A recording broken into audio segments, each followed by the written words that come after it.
안녕하십니까. 네, 우리 행복한 안식입니다. 우리 아름다운 찬양 정말 감사합니다.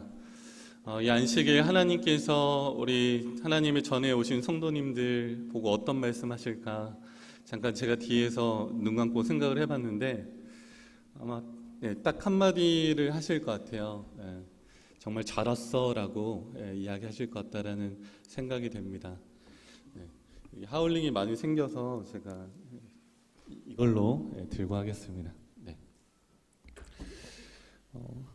모르겠어요. 우리가 안식일에 하나님께 오는 발걸음이 때로는 무겁기도 하고 때로는 가볍기도 하지만 하나님께서 오늘 이 자리에 온 우리 여러분 한 명 한 명을 향해서 정말 이 추운 겨울에 이제 추워지는 이 계절에 정말 그 따뜻한 가슴으로 우리를 한 명 한 명 안아주고 싶어 하실 거라고 생각이 됩니다. 그래서 우리 안식일 되면 저도 마음이 상당히 많이 분주하거든요. 아침부터 오늘은 또 뭐 해야 되고 분주하지만 가장 중요한 것은 그 예수님의 사랑을 오늘 우리가 느끼는 것입니다. 교권발 때도 우리 청년들하고 이제 논쟁에 대해서 다루긴 했지만 교회의 가장 본질은 무엇일까? 본질과 비본질을 가지고 우리가 많이 다투는데 가장 중요한 본질은 이곳에 하나님이 계시다는 것입니다. 여러분이 사랑하시고 또 하나님이 또 여러분을 또 사랑하고 그러니까 이 사랑의 장소에 우리가 왔다는 것이 가장 중요하다고 생각됩니다. 그 주님의 사랑을 좀 느끼십니까? 네, 감사합니다. 정말 눈 감고 찬양하고 또 기도하면서 그 사랑 많이 담아가는 안식일이 되었으면 좋겠습니다. 오늘은 시작할 수 있는 용기라는 제목으로 좀 말씀을 나누겠습니다. 여러분들한테 좀 용기를 드리고 싶어서 시작할 수 있는 용기라는 제목으로 함께 좀 말씀을 나누겠습니다. 제가 추석 때 저희 집이 이제 하동, 경상남도 하동이라서 내려가다 보면 주변에 이제 들판에 벼가 논이 아름답게 익어 있는 모습도 보게 되는데요. 이맘때쯤 되면 어떤 추수의 결실, 특히 추석도 우리가 한 해 동안 열심히 일했던 농부의 결실들을 많이 누릴 수 있는 기간이잖아요. 제가 가끔 지나가다 이렇게 논을 보면, 황금 들판을 보면 사실 제가 농사지은 게 아닌데도 굉장히 마음이 부자가 된 것 같아요. 마음이 이렇게 풍요롭다고 해야 되나요? 그런 느낌이 많이 듭니다. 우리 성도님들 혹시 그런 느낌 받으시나요? 그러니까 차를 타고 이렇게 드라이브하고 쭉 지나가다 보면 그 도로 좌우에 이렇게 황금색, 그 노란색 그 벼가 확 이렇게 익어 있는 모습이 정말 마음이 너무 부자가 된 것 같은 느낌을 많이 받습니다. 근데 그 들판에 있는 수많은 그 벼, 쌀 이런 것들이 성장하는 데는 봄철에 누군가가 뭐 했기 때문에요? 씨를 뿌렸기 때문에 그게 그 장소에 그렇게 있다는 것입니다. 영적인 것도 마찬가지고 우리의 가정 안에서의 관계도 마찬가지입니다. 우리가 심는 그대로 그게 결실이 되기 때문에 누군가가 그것을 시작해야만 우리가 그 결실을 얻을 수 있다라고 하는 것입니다. 교회에서도 가정에서도 어느 누군가가 시작할 수 있는 용기를 내어야만 그 일이 가능하다는 것을 좀 우리가 함께 오늘 보도록 하겠습니다. 우리 구약성경 호세아서 1장 2절에 있는 말씀을 같이 한번 보겠습니다. 구약성경 호세아서 1장 2절에 있는 말씀을 같이 한번 보겠습니다.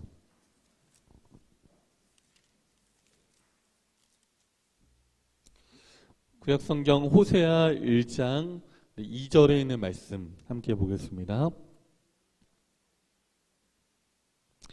호세아서 1장 2절에 있는 말씀 제가 한번 읽어보겠습니다.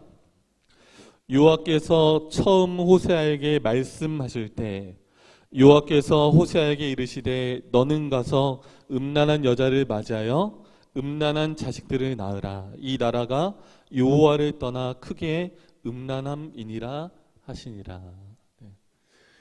사실 뭐 호세아와 고멜의 관계를 다루고 싶은 건 아니고요. 지금 이 호세아서 1장 2절에 보면 여호와께서 처음 호세아에게 말씀하실 때라고 되어 있습니다. 이제 개역 개정판 번역인데요. 이 개역 개정판이 2004년 5년에 이렇게 바뀌어졌는데 그 전에 우리가 봤던 성경이 이제 개역 한글판이에요. 1962년도에 이제 개정됐던 성경이 개역 한글판인데 2004년, 5년에 이 성경이 바뀌면서 뭔가 그동안 있었던 약간의 번역상의 오류들이나 이런 것들을 최대한 잘 맞추려고 노력은 했어요. 그래서 많이 이제 수정이 됐는데 의외로 한 가지 아쉬운 부분은 약간 개역 한글판이 번역될 때 마음으로, 그러니까 번역할 때 이 번역자의 어떤 신앙심이나 마음이 많이 담기게 되는데 그 부분이 많이 사라진 게 아닌가라는 생각도 들었어요.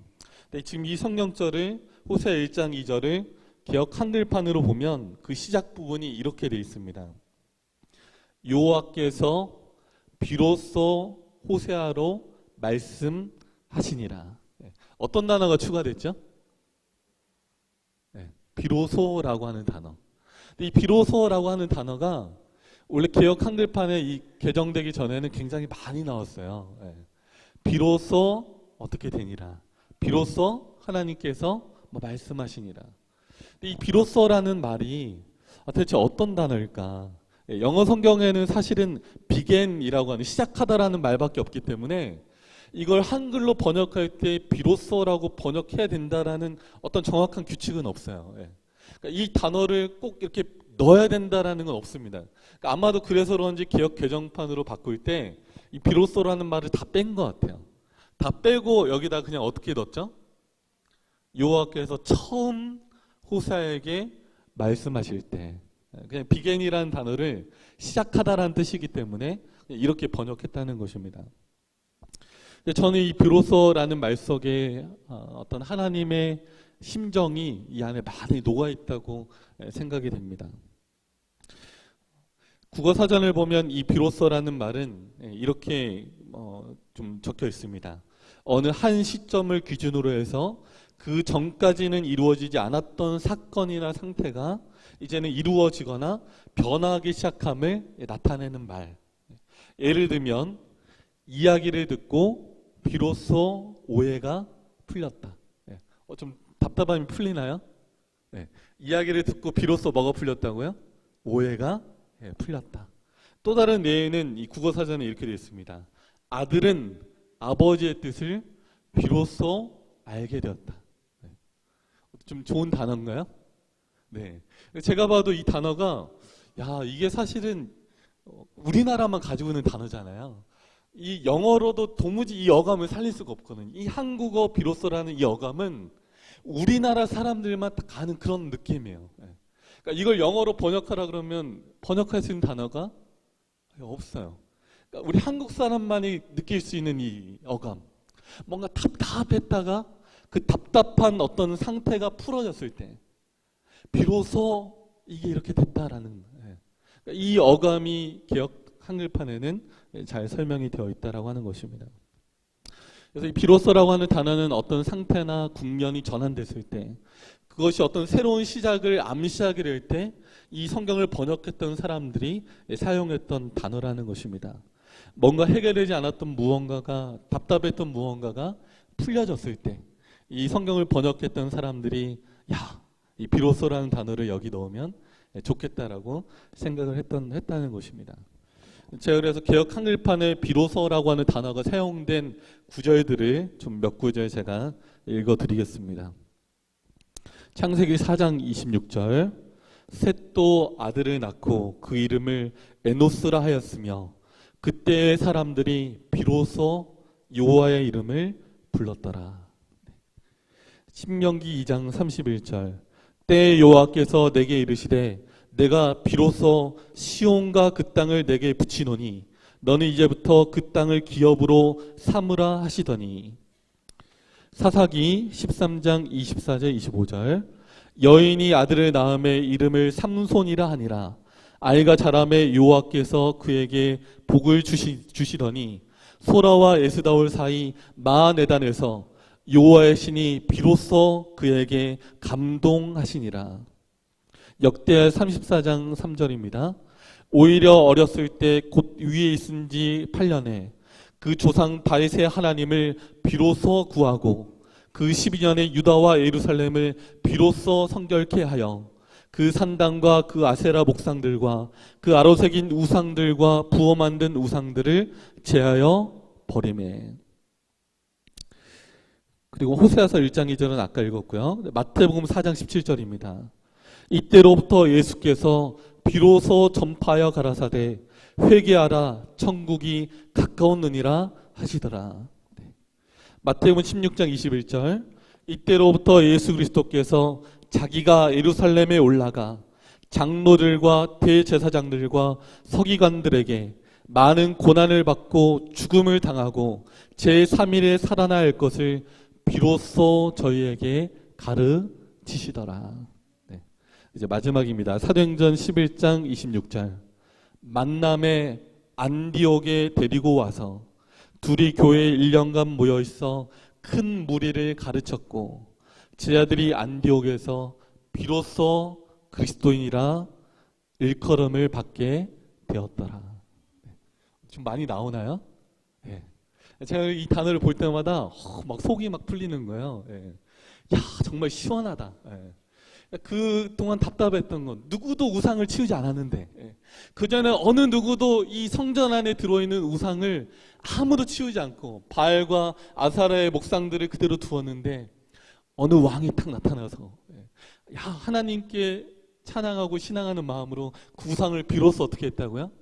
다 치워버렸다는 거야. 야, 정말 너무 시원한 거야. 예. 야, 이 비로소라는 단어를 하나님이 얼마나 애타게 기다리실까? 예. 안디옥에 있는 하나님을 믿는 제자들이 하나님을 너무나 잘 믿으니까 비로소 그리스도인이라 일컬음을 뭐했다? 받았더라. 이 비로소라는 말 안에 하나님의 간절한 그 심정, 그러니까 이 국면의 전환을 바라보시는 하나님의 간절한 심정이 이 안에 들어있다고 하는 것입니다.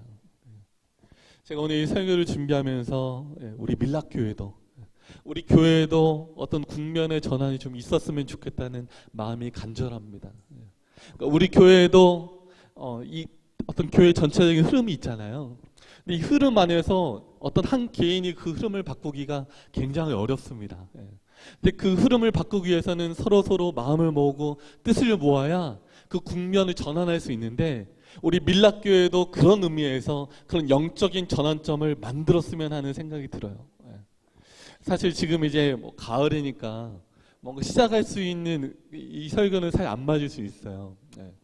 우리가 연초가 되고 새로운 해가 시작되면 잘해봐야지, 시작해봐야지. 시작을 하는데 시간이 지남에 따라 어떻게 되죠?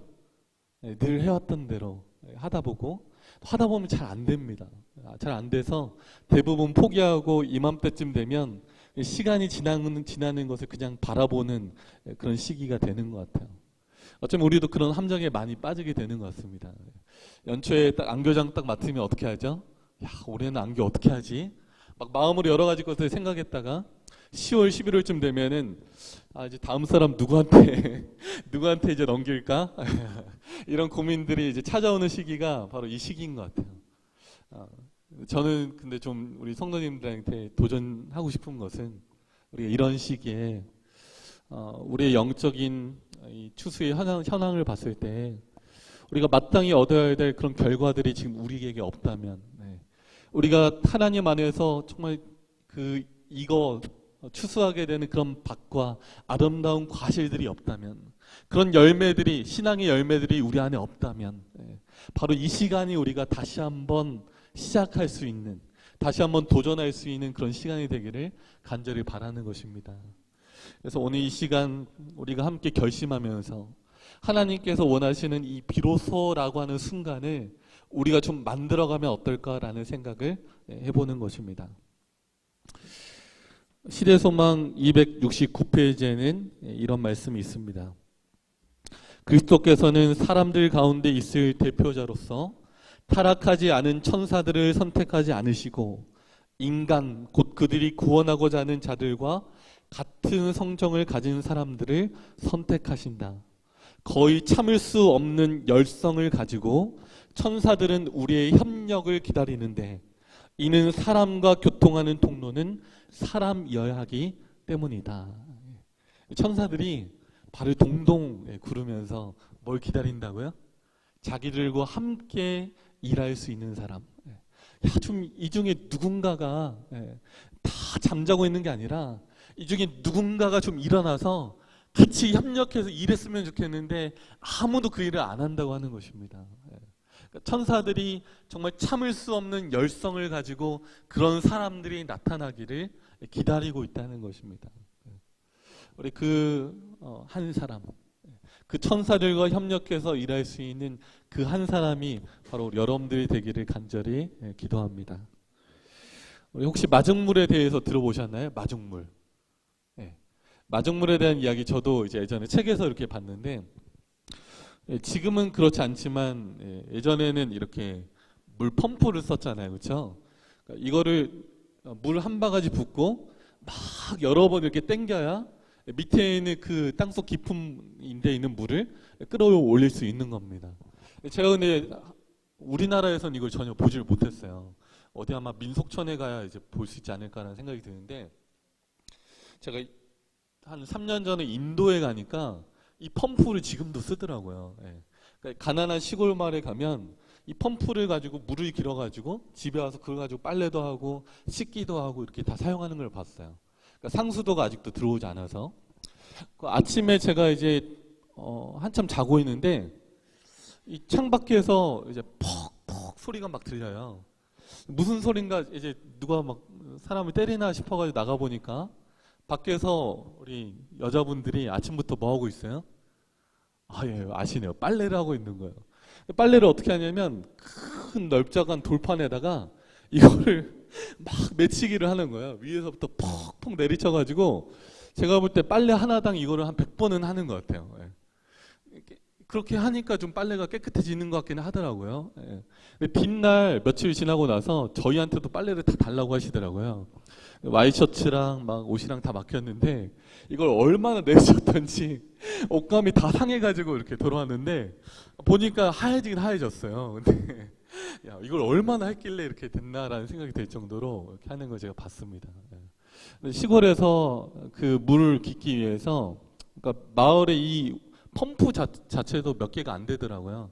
한 두세 개 있는 펌프 앞에 한 새벽 5시부터 와가지고 이 여인분들이, 여자분들이 이 양동이랑 뭐 항아리 이런 거 들고 와가지고 그 앞에 쭉 줄을 서가지고 기다리고 있는 거예요. 저는 이제 가가지고 이제 말도 걸고 그 시간에 이제 같이 이야기도 하고 이렇게 했는데, 이분들이 아침부터 물을 길어서 머리에 이고 가는 게 이제 하루 일과입니다. 이 마중물이라고 하는 것은 그 한 바가지를 그 펌프 안에 제일 먼저 부어서 이 펌프질을 해야만 그 압력이 생기고 밑에 있는 그 물을 뭐 할 수 있는 거예요? 퍼낼 수 있는 것입니다. 땅속 깊은 물, 나와야 하지만 나오지 않은 그 땅속에 있는 수많은 깊은 물을 퍼내는 첫 번째 역할을 하는 물이 마중물이라고 하는 것입니다. 어쩌면 하나님께서도 우리 성도님들에게 이 마중물의 역할을 할 사람, 우리의 가정과 교회와 학교와 직장에서 하나님의 천사들의 협력과 더불어서 누군가가 시작해 주기를 바라는 마음을 가지고 있다는 것입니다. 그 마중물의 역할을 할 사람이 헌신하고 희생할 때 하나님께서 그 한 사람을 통해서 역사하신다고 하는 것을 우리가 보게 됩니다. 하나님께서 그런 역사를 우리에게 기대하신다고 하는 것이고요. 이 크리스 스토리라고 하는 사람이 쓴 이웃 사촌 전도법이라는 책에 보면 이런 내용이 나옵니다. 1969년 7월 21일 새벽 3시 56분 닐 암스트롱은 달에 발을 디딘 첫 번째 인간이 되었다. 혹시 연도 알고 계신 분 있으셨나요? 잘 모르시죠? 아마 그 영상이나 화면은 기억나실 수 있습니다. 1953년 6월 1일 에드먼드 힐러리와 서파 텐싱은 세계 최고봉 에베레스트를 최초로 정복했다. 별로 근데 잘 모르시죠, 그렇죠? 1911년 12월 14일 로이드 아문제는 남극 탐험 경주에서 스캇 대장을 누르고 이겼다. 1954년 5월 6일 로저 베니스턴은 1마일의 4분 벽을 깼다. 3분 59.4초가 이 기록이라고 합니다. 1966년 7월 30일 월드컵에서 잉글랜드는 서독을 4대2로 꺾고 줄리메 컵을 차지했다. 그러니까 역사에 남아있는 여러 가지 사건의 기록들이 있는데 사실 이 기록 자체는 별로 우리에게 크게 의미는 없습니다. 이 저자도 이 이야기를 하면서 마지막에 뭐라고 썼냐면 1997년 1월 26일 낮 12시 5분 나는 나의 친구 조프가 그의 일생을 그리스도께 드리고 거듭나는 기도를 함께 드렸다. 이 사건이 이 크리스톨이라고 하는 사람에게는 가장 의미 있는 사건이었다라고 이야기하고 있는 것입니다. 어떤 사람이 가장 높은 산을 오르고 가장 빠른 기록을 세우고 가장 뛰어난 어떤 것을 하는 것이 의미가 있는 게 아니라 오늘 하나님께서 바라시는 이 국면의 전환은 영적으로 누군가를 구원하기 위한, 하나님께서 정말 바라시는 한 영혼을 구원하기 위한 일에 누군가가 동참했을 때 일어나는 사건, 바로 이 사건에 온 하늘이 함께 기도하면서 기다리고 있다는 것입니다. 우리 밀락교회도 하나님께서 기대하시는 것, 오늘 이 밀락교회 하나님께서 원하시는 기록, 어떤 기록일까요? 우리가 대단한 무언가를 하나님께 드린 것이 아니라 오늘 여러분의 옆자리에, 우리 성도님들의 옆자리에 내가 사랑하는 어떤 가족이, 내가 사랑하는 어떤 친구가, 내가 사랑하는 어떤 이웃이, 그 한 사람이 내 옆에 함께 앉아있는 것, 바로 그 기록이 하나님께서 가장 원하시는 순간이라고 하는 것입니다. 오늘 하나님께 우리가 마땅히 드려야 될 그 열매, 오늘 하나님께 이 1년 동안 우리 하나님께 열심히 씨를 뿌리고 추수해서 드려야 될 그 열매는 오늘 내 옆에 함께 앉아 있어야 될 그 누군가, 그 누군가를 하나님께 드리는 그 일이 오늘 우리에게 필요하다고 하는 것입니다. 그 일을 위해서 우리가 함께 기도하고 함께 찬양하는 우리 모든 성도님들 되시기를 간절히 기도합니다. 자, 이제 이런 영적인 일을 하기 위해서 우리에게 필요한 것들을 좀 몇 가지 함께 좀 이야기해 보려고 합니다. 특별히 이 영적인 일을 시작하기 위해서 우리에게 필요한 것 첫 번째는 우리의 의지를 다지는 것입니다. 어떤 일을 시작할 때 우리는 먼저 우리의 어떤 그 일을 하고자 하는 우리의 의지를 다질 필요가 있습니다. 이 일을 해야 되는 나의 동기는 무엇이고 이 일을 위해서 나는 얼마나 나를 희생해야 될 것인가라는 그런 어떤 의지가 필요하다고 하는 것입니다. 마치 운동선수가 경기에 들어가기 전에 이미 자리에 앉아서 뭐 하는 거죠? 출발은 안 했지만 마음속으로 계속 마인드 컨트롤을 하는 것입니다. 야, 수영선수가 수영 경기 시작하기 전에 어떻게 합니까? 음악을 들으면서 계속 머릿속으로 생각합니다. 호각이 울리고 부저가 울리면 어떻게 하겠다? 스타트를 가장 먼저 끊어서 열심히 해가지고 하겠다라는 마음을 품는 것처럼 어쩌면 우리의 마음 가운데에도 하나님께 대한 그런 어떤 이 신앙의 의지를 다질 필요가 있다고 하는 것입니다. 여기 교회에 보내는 권면 9권 27페이지에 보면 이런 말씀이 있습니다. 이 시기는 보다 큰 능력과 보다 깊은 헌신을 요구한다. 아, 나는 이 문제가 나의 마음속에 가득하여 이렇게 하나님께 부르짖었다. 책임감을 깊이 느끼는 주의 사자들, 모든 죄의 기초가 되는 자기 숭배 사상을 십자가에 못 박은 주의 사자들을 일으켜 보내주십시오. 그러니까 이 의지가 마련된 사람, 그러니까 우리가 어떤 하나님의 일을 할 때 물론 하나님께서 모든 일을 다 하시지만 우리가 할 수 있는 유일한 한 가지는 우리의 의지를 누구에게? 하나님께 드리고자 하는, 하나님께 완전히 매달려 있고자 하는 우리의 강한 신앙의 의지가 필요하다고 하는 것입니다. 좀 이렇게 예를 들면 맞을 수 있을지는 모르겠지만 예전에 이 동화를 보면 개구리가 한 독수리하고 친구가 됐는데 이 독수리가 하루는 어떤 마음이 들었냐면 하늘을 이 독수리처럼 날고 싶다는 생각이 들었어요. 하루는 독수리에게 뭐라고 이야기합니까? 나도 좀 너처럼 하늘을 날 수 있게 좀 도와달라 이렇게 이야기를 했어요. 근데 독수리가 어떻게 해? 도와줄 테니까 내 뒤에 올라타라고 이야기했어요. 꽉 잡고 있으면 내가 하늘을 날아서 그 기분을 느끼게 해주겠다라고 이야기했습니다. 그래서 개구리가 그 이야기대로 어떻게 했어요? 독수리의 등을 꽉 잡고 올라탔습니다. 독수리가 날기 시작하는데 너무 좋은 거예요. 하늘을 나는 게. 한참을 날다 보니까 이 독수리가 어떤 생각이 들었냐면 나도 뭐 할 수 있다? 나도 하늘을 마치 자기가 난다라고 착각했어요. 나도 하늘을 날 수 있겠다는 생각이 들었습니다. 그 즈음에서 손을 놓고 나도 한번 날아올 테니까 잠깐 기다려봐 하고 딱 손을 놨습니다. 그 순간 어떻게 될까요?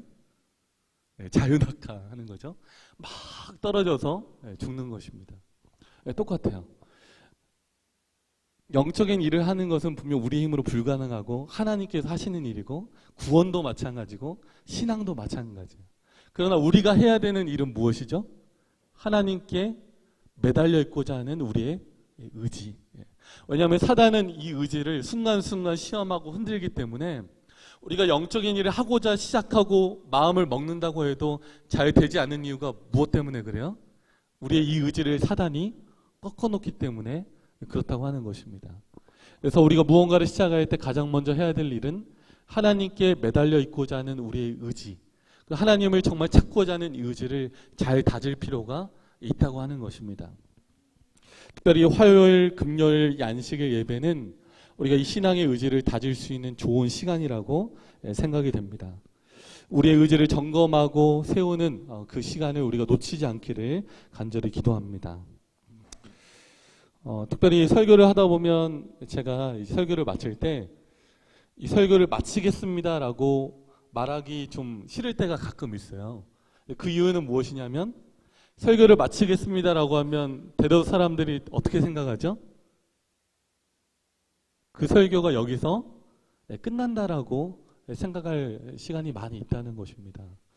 제가 생각할 때 느끼는 것은 이 설교는 여기서 맞춰지는 것이 아니라 어디까지요? 우리의 삶에서 그대로 이어질 때, 우리의 삶에서 적용되어질 때 그 설교는 거기서 맞춰진다라고 생각을 하는 것입니다. 그래서 오늘 우리가 이 말씀을 들으면서도 새롭게 시작해 봐야 되겠다 이런 마음이 드셨을 때 그 의지를 가지고 여기서 끝나는 것이 아니라 정말 그 의지를 잘 세우셔서 우리의 삶에서 일상에서 그것들을 실천할 수 있는 그런 성도님들 되시기를 간절히 기도합니다. 우리 마태복음 7장 24절부터 27절까지 있는 말씀을 좀 같이 보겠습니다. 마태복음 7장 24절부터 27절까지 있는 말씀입니다. 마태복음 7장 24절부터 27절까지 있는 말씀. 제가 읽겠습니다. 그러므로 누구든지 나의 이 말을 듣고 행하는 자는 그 집을 반석 위에 지은 지혜로운 사람 같으리니 비가 내리고 창수가 나고 바람이 불어 그 집에 부딪히되 무너지지 아니하나니 이는 주추를 반석 위에 놓은 까닭이요 나의 이 말을 듣고 행하지 아니하는 자는 그 집을 모래 위에 지은 어리석은 사람 같으리니 비가 내리고 창수가 나고 바람이 불어 그 집에 부딪힘에 무너져 그 무너짐이 심하니라 라고 되어 있습니다. 우리가 높은 건물을 지으려고 할수록 뭐를 더 단단하게 해야 되죠? 기초를 튼튼하게 만들어야 됩니다. 3층짜리 집을 지을 때보다 만약 20층짜리 높은 빌딩을 지으려고 하면 할수록 그 기초를 어떻게 해야 된다는 거죠? 강하고 튼튼하고 넓게 만들 필요가 있다고 하는 것입니다. 그래서 하나님께 우리가 기도해야 되는 아주 중요한 기도는 하나님께 대한 우리의 그릇의 크기를 더 크게 해달라고, 우리의 그 내면의 어떤 그 하나님께 대한 우리의 마음의 태도의 크기를 크게 해달라고 할 필요가 있다고 하는 것입니다. 종종 우리는 왜 하나님께서 나를 축복해 주지 않느냐고 이제 불평할 때가 많은데, 이 조그만 컵에 조그만 종이컵이 있으면 아무리 부어주려고 해도 어디까지밖에 안 차는 거죠? 그 종이컵밖에 안 차는 것입니다. 더 많이 붓기 위해서는 더 큰 그릇을 준비해야만 하나님께서 더 많은 것들로 부어줄 수 있다고 하는 것입니다. 우리가 이 밀락교회를 통해서 더 많은 것을 기대하려고 한다면 하나님께 대한 우리의 태도의 또 그 그릇의 크기, 하나님께 대한 우리의 그 마음의 자세, 기도의 자세를 바꾸어야만, 우리의 의지를 잘 다질 때야만 그것이 가능하다고 하는 것입니다. 우리의 의지가 확고하면 할수록 하나님, 제가 정말 주님의 일을 하고 싶습니다라고 하는 그 의지가 확고하면 할수록 하나님께서는 더욱 많은 것들로 우리에게 주실 수 있다라고 하는 것입니다.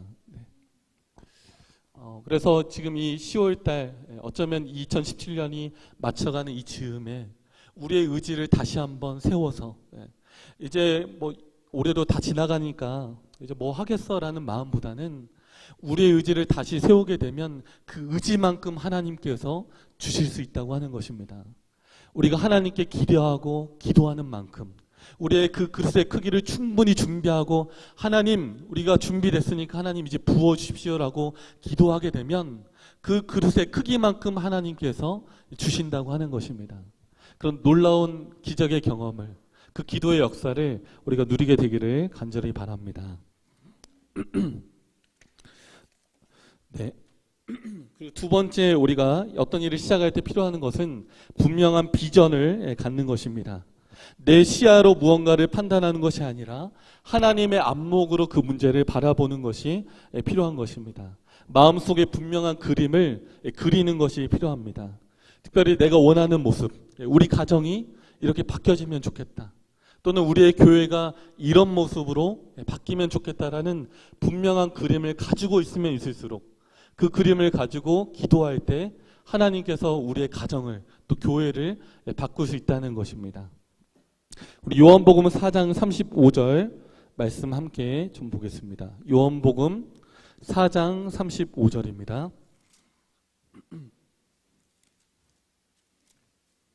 네, 요한복음 4장 35절에 있는 말씀 함께 보겠습니다. 요한복음 4장 35절 같이 한번 읽어보겠습니다. 요한복음 4장 35절 읽겠습니다. 같이 한번 읽겠습니다. 시작. 너희는 넉 달이 지나야 추수할 때가 이르겠다 하지 아니하느냐. 그러나 나는 너희에게 이르노니 너희 눈을 들어 밭을 보라. 희어져 추수하게 되었도다. 네. 예수님께서 이 사마리아 지방을 보고 하나님의 안목으로 하셨던 이야기입니다. 사실 제자들은 사마리아 지역은 전혀 선교하기 어려운 환경으로 생각했습니다.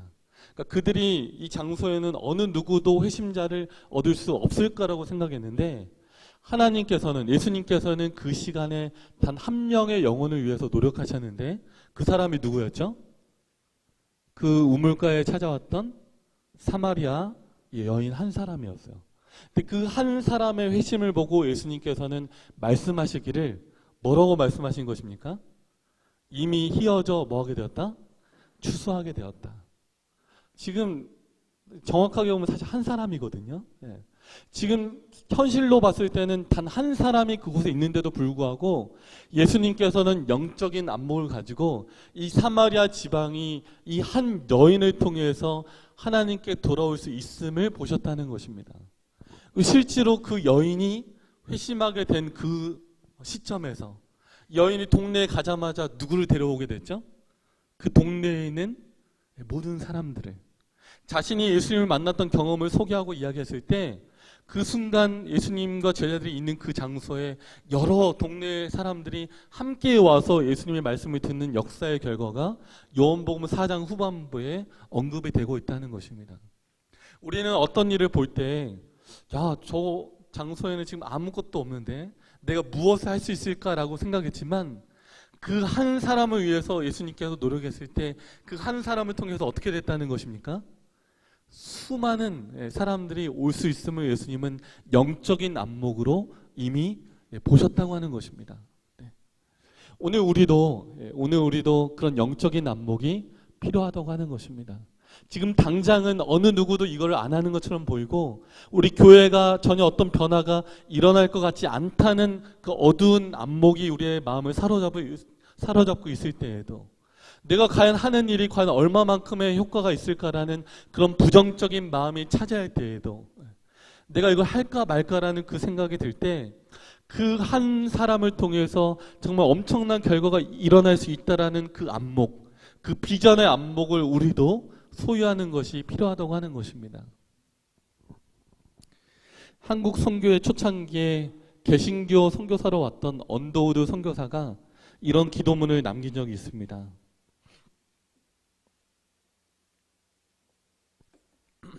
제가 한번 읽어보겠습니다. 오 주여 지금은 아무것도 보이지 않습니다. 주님, 메마르고 가난한 땅, 나무 한 그루 시원하게 자라 오르지 못하고 있는 땅에 저희들을 옮겨와 앉히셨습니다.